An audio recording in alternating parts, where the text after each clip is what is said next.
Hi everyone, I'm Anatole and this is my review of Dark Season 1 Episode 5 titled Truths, and it scored 8.9 on IMDb. That's out of 4,126 votes. Pretty darn good. The plot summary of the episode before I begin discussing what my thoughts on the episode are. Plot summary courtesy of Netflix. Hannah takes her obsession with Ulrich too far. The stranger asks Regina to deliver an important package. Marta is torn between Jonas and Bartos, and it appeared that this episode focused on just two of the families, and right now I'm looking at my screen. I have on here the Imager. I've mentioned this before. There is an Imager photo which lays out all the characters, their relationships, the family tree. I find it invaluable. It would be very hard for me to do reviews of these series without this. Unfortunately, I have not linked to it in my in my reviews of the episodes because it does have a slight spoiler, which unfortunately I had to pay the price. To use that, I had to pay the price and get a little spoiled. So that's why I haven't linked to it. As soon as I feel it's spoiler free, I'll provide a link. Until that time, every time I'm looking down, it's because I'm looking at this character map. So it appeared the episode focused on the two families, the Conwalds and the Nielsen's, and something that I had not suspected, but other commenters had, and that is Mikkel and Michael are one and the same. And so after Mikkel traveled back in time, he did come back. He came back through 1 year at a time. He didn't travel forward, he just aged forward. That's how he traveled back to the present.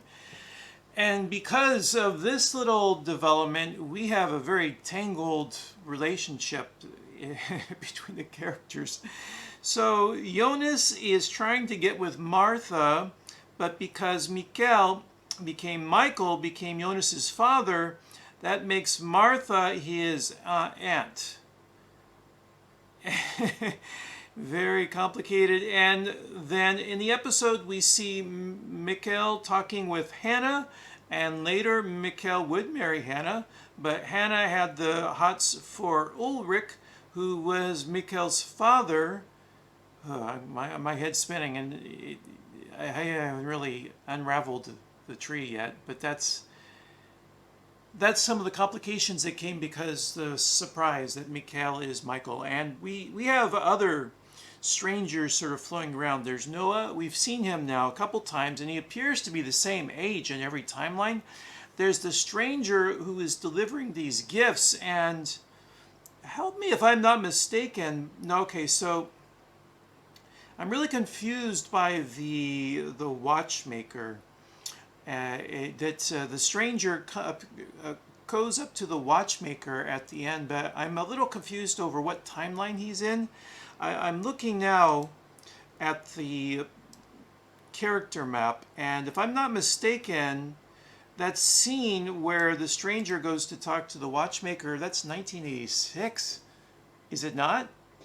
But then we saw the stranger in 2019, which is confusing to me. The show came out, the first season came out in 2016, but it's set in 2019. That's what makes my head spin, because it is now, as I do this review, 2019.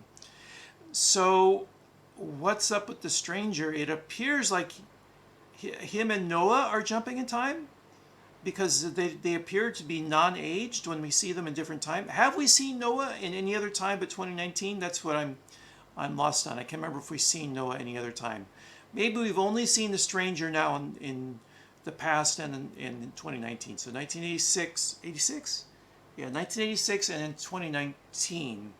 So it's the stranger jumping through time, and the stranger helps Noah.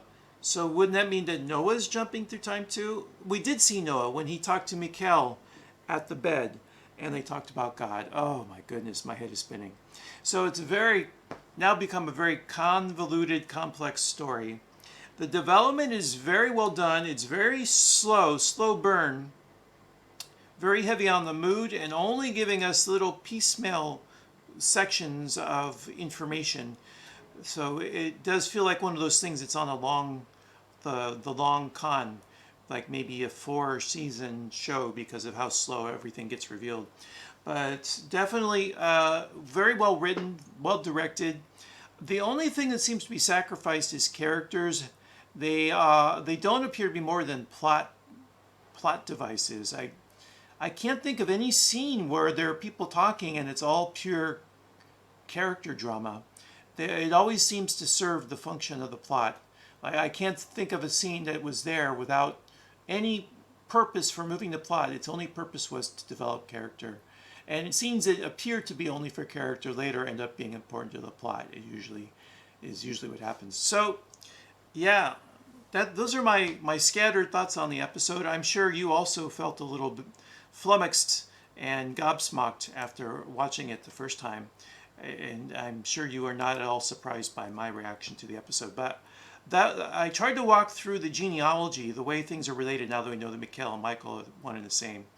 And I think I got there. I don't know if I'm missing anything, but definitely the travel in time, the episode 3 where we went back to 1986, I thought it was just going to be a one-off and that the story would return back to 2019, but it has not at all. Every episode still goes back to 1986, and the events in that timeline appear to be very important to what happens in the present. And one of the characters had said that the present or the future influences the present influences the past. Time's not linear. So I'm not sure where that's all going to go. To me, that sounds like there's going to be multiple realities. That's usually how writers deal with time travel, is that by traveling through time, you don't change time, you just create a parallel universe. But I'm not sure if that's where they're going to go. So where the science fiction element had been very weak in that first episode, now it's very, very strong. And last episode was the very strong procedural episode. And here, the whole crime-solving procedural element of the show, the genre, fell away. And it was character drama and science fiction. So I like the way they blend these genres and slowly unfold the plot. That's all I've got now. All right, so take care, and I'll see you again in my review for the next episode. Till then, bye.